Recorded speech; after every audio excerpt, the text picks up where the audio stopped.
Welcome to LeanOn, the podcast for nonprofit leaders who are ready to thrive and change. Brought to you by CNA, Social Impact Consulting, and powered by Notebook LM. We're here to help you lead with clarity, courage, and consistency. No binders, no buzzwords, just bold leadership that moves missions forward. It is great to be here. So I want to start today by tapping into a very specific emotional frequency. It's that feeling you get, I'd say usually around, January 3rd or 4th? You know the one, you're back in the office, the coffee is fresh, you've cracked open a brand new notebook, and you just have this incredible sense of control. Yes, the fresh notebook energy. It's intoxicating, isn't it? It really is. You look at the year ahead and you think, okay, last year was chaotic, we were reactive, but this year, 2025, we are going to get ahead of it. Right. We've got the strategic plan, we've got the calendar. Exactly. We are going to be proactive. We call that January optimism, and it's a beautiful and I think a necessary delusion. But delusion, that's harsh. But you're right, because then the calendar flips. It always does. And the source material we're diving into today, which comes from CNA's report on Nonprofit Scenario Planning 2026, has a name for what happens next. They call it the February curveball. Or the April staff departure, or, the June funding delay. Yes. And suddenly, that pristine strategic plan, the one you made in the first week of January, it feels completely irrelevant by the time you hit Valentine's Day. It's already shifted. The reality on the ground has already shifted. And this is the trap. This is, I think, the fundamental error that so many leadership teams fall into. When that curveball hits, we tend to treat it as a fluke. A one-off. A one-off, exactly. We say, once we navigate this one weird staffing crisis or this one unexpected grant delay, then we'll get back to normal. We treat uncertainty like it's a bug in the system, like it's something that just needs to be fixed so we can get back to the real work. Precisely.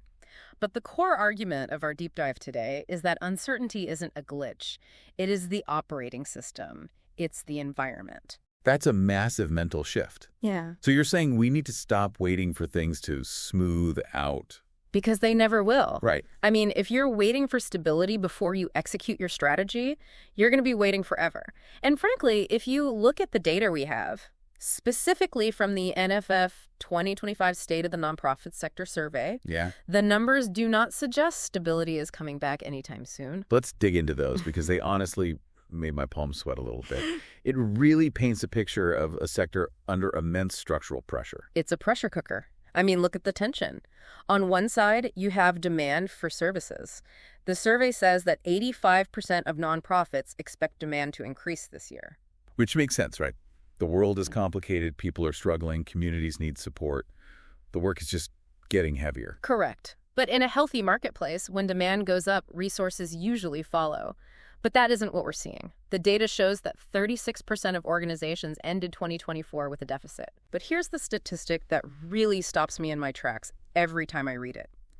52% of nonprofits report having 3 months or less of cash on hand. Wow. 52%. Can we just pause on that for a second? That's over half the sector operating with less than a fiscal quarter of runway.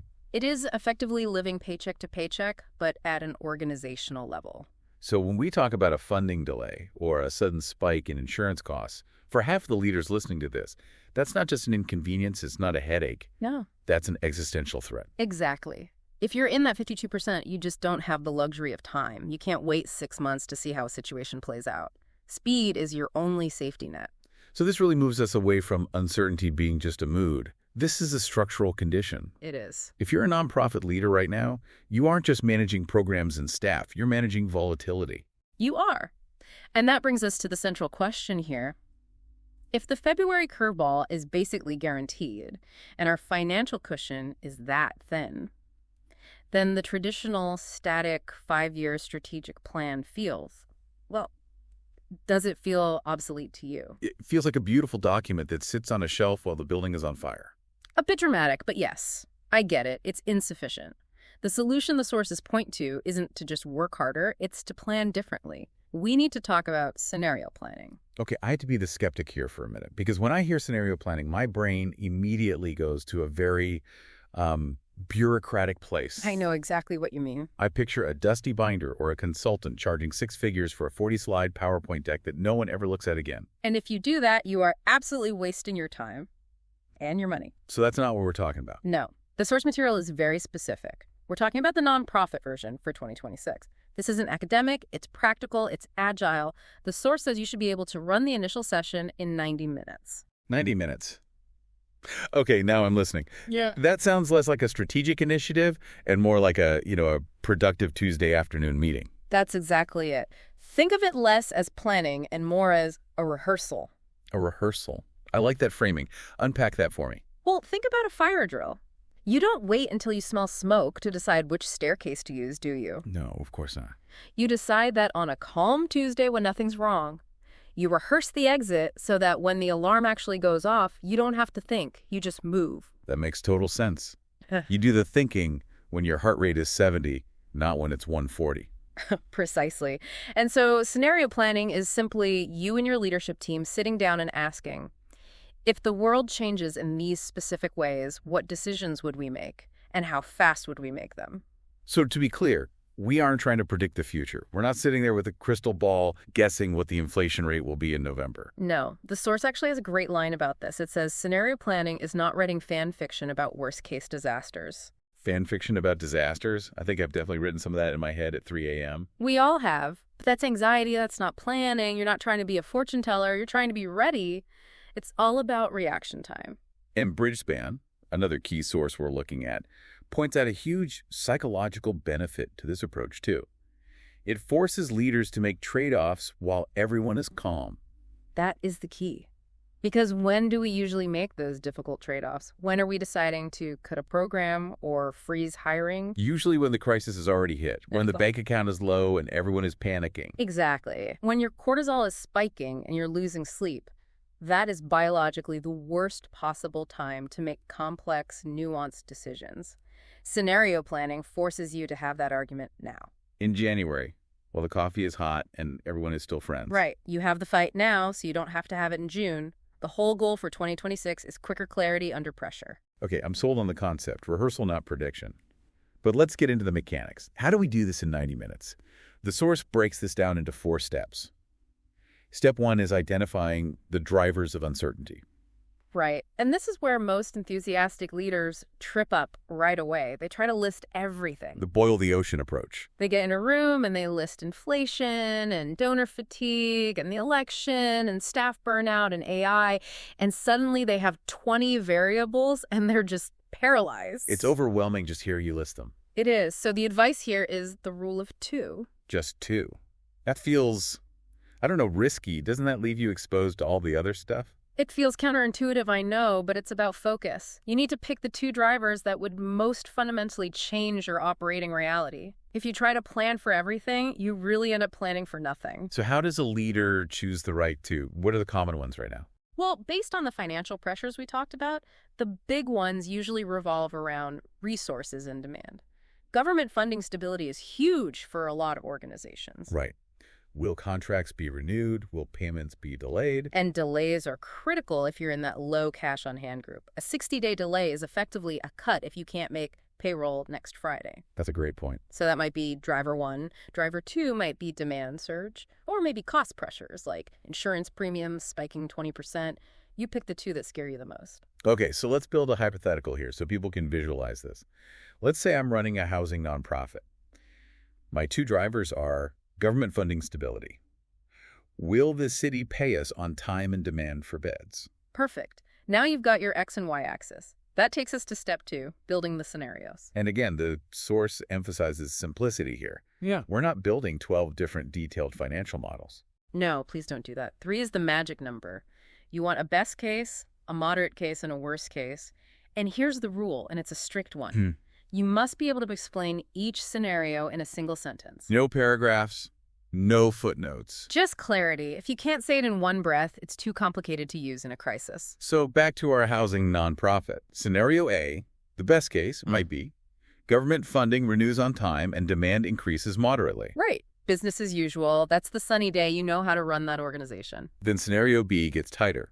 Let's say funding is delayed by 90 days and demand is up significantly. Okay, that's where the stress starts. You're getting squeezed from both sides. And then scenario C, the worst case. Funding is cut or delayed indefinitely. Demand spikes by 40%, and we lose key staff to burnout. That is the storm. That is the storm. And look, Writing that down is scary. No one wants to put that on paper. But the job of a leader isn't to craft poetry or horror stories. It is to craft decision clarity. Once you have scenario C defined, you can stop worrying about what if and start asking what then. Which leads us to step 3. And honestly, reading through the sources, this feels like the step that turns this from an interesting conversation into an actual management tool, pre-deciding the moves. This is the core activity. This is where the work happens. Bridgespan and the Stanford Social Innovation Review, they suggest building what they call a portfolio of actions. I love that terminology. It sounds so professional. What does it mean practically? It just means you categorize your actions into 3 buckets for each scenario. Bucket 1 is actions to take immediately. So these are things we do right now, regardless of whether the crisis hits. Yes, or things you do the moment a scenario starts to look likely. We call them low-regret moves, things like a hiring freeze, pausing non-essential travel, maybe renegotiating vendor terms. Things in your control that save cash today. Okay, what's bucket 2? Bucket 2 is actions to prepare to take. This is the get-ready list. You aren't pulling the trigger yet, but you're loading the mechanism. Can you give me a concrete example of that? Because preparing can feel a little vague. Sure. Let's say one of your moves in scenario C would be to ask your top 3 funders for emergency bridge support. Okay. You do not want to be writing that email when you're panicking and staring at a negative bank balance. So in the prepare bucket, you draft that communication now. You actually write the email. You write the email. You figure out exactly who you would call. You identify which line of credit you'd tap. You do the paperwork. So the email is just sitting in the drafts folder. The application is filled out. You just haven't hit send yet. Exactly. You do the prep work when you have bandwidth, so you're not scrambling when you don't. That is so smart. It removes the friction. Yeah. And then there's the third bucket. This one felt like the emotional anchor of the whole process, the protected core. It's absolutely the most critical and honestly the most painful part of this. This is the actions to protect at all costs bucket. Why is this one so important? Because when financial stress hits, the instinct is just to cut. We want to stop the bleeding. And without a plan, we tend to cut what's easiest, not what's least important. Right. We cut professional development or the new intake coordinator. Exactly. We start hollowing out the organization just to balance a spreadsheet.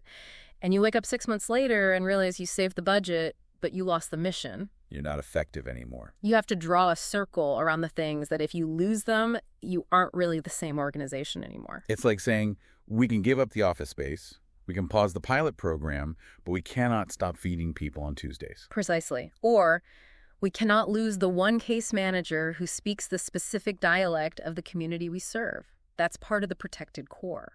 But this is hard, isn't it? Because implying there's a core implies there is. Well, non-core stuff. And that's why leaders skip this step. It feels bad to say, this program is negotiable, but doing it in advance gives you the moral permission to cut other things more aggressively to save the core. It's triage. It's a North Star when the fog rolls in. But here's the problem I always see. We make the plan, we have the scenarios, the buckets, and then we hesitate. The wait and see trap. Yes. We see the bad news coming. The funding is delayed. But we think, maybe it'll turn around next week. How do we stop that paralysis? That brings us to step 4, the trigger points. The missing piece. The source notes this is the step most nonprofits skip. And skipping it is fatal to the entire process. So what is a trigger point, technically? It's a specific, measurable threshold that prompts action. It takes the subjectivity and emotion out of the decision. Give us some examples. What makes a good trigger? Cash on hand drops below 45 days. That's a trigger, not when we feel nervous about cash, a mathematical fact. Yeah, it's binary. Or vacancy rate exceeds 15%, or government contract is delayed beyond 30 days. So once that number is hit, the decision is made. Correct. And the discipline, and this is the hard part for leaders who like to deliberate, is that when a trigger hits, you do not discuss whether you should discuss it. I feel attacked. That is totally what happens. We schedule a meeting to talk about whether we should have a meeting. We have all been there. It's human nature. We want to avoid the pain. But trigger points are designed to bypass that hesitation. The trigger hits, you execute the pre-decided move. It reduces what we call leadership whiplash. Leadership whiplash. I love that. It's that back and forth exhaustion. It burns out your staff and it burns out your board. Trigger points save your energy for the actual work of survival. You mentioned the board there. Let's pivot to governance. Because I can imagine a board getting very nervous if an executive director walks in and starts talking about worst-case scenarios. That's a very valid fear. EDs worry that if they show the board a crisis scenario, the board will lose confidence. They'll think, oh no, the ship is sinking, and start micromanaging. Right, suddenly they're asking about the line item for coffee filters. Exactly. But the source argues that scenario planning is actually the best way to keep a board in their lane. How does showing them a potential disaster help? Because it changes the question. Usually a board asks, are we safe? And that is a yes or no question, and in this environment, the honest answer is usually maybe. It's a trap question. It is. Scenario planning changes the conversation. Instead of, are we safe?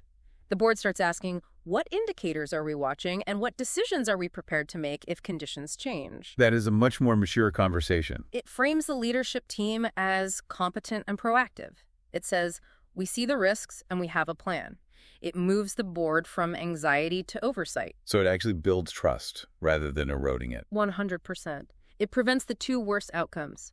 Staff feeling unsupported because the board is panicking, and board members feeling blindsided because management hid the risks. This connects to the final piece, the narrative. The source says even when leaders do the math right, they often fail at the story. Yes, this is crucial. Your staff, your donors, your community, they do not want a spreadsheet of doom. Here are 50 ways we might go bankrupt. Have a great Tuesday. Right. That doesn't inspire confidence. It inspires resumes hitting LinkedIn. The source references CNA's strategic narrative blueprint here. You have to translate these scenarios into a message of stability. So how do you be honest about the risk without scaring everyone? You frame it around preparedness. The message isn't, we are scared. The message is, here is what we are watching. Here are the thresholds we've set, and here is how we are going to protect our core mission. It's like a captain speaking during turbulence. We see the bumps, we've turned on the seatbelt sign, we're adjusting altitude. Exactly. SSIR, the Stanford Social Innovation Review, makes this point beautifully.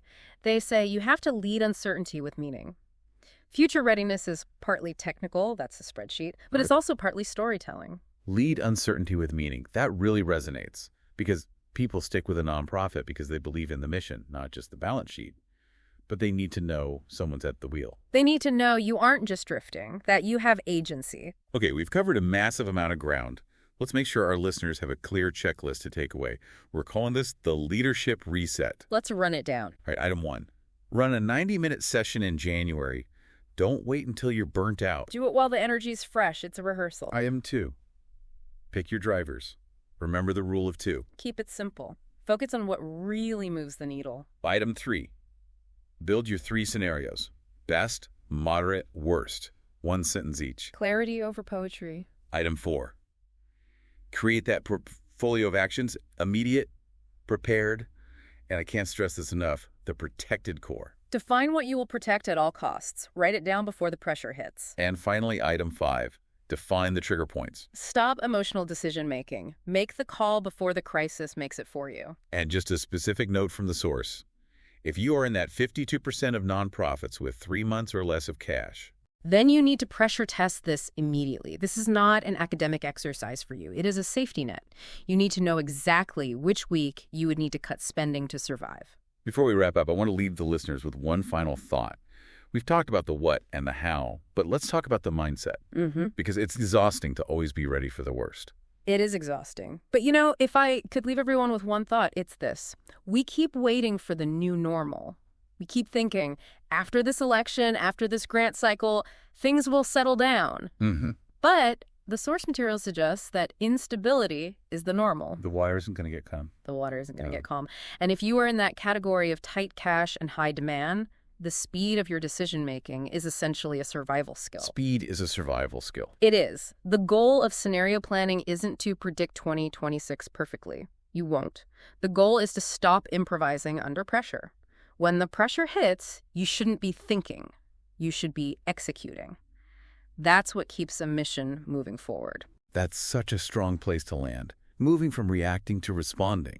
From anxiety to agency. Precisely. That's a wrap on LeanOn. If you're fired up to lead with more clarity and follow through, hit subscribe and share the episode. You'll find us on Spotify and at leanonpodcast.com. Until next time, stay focused, stay bold, and lead on.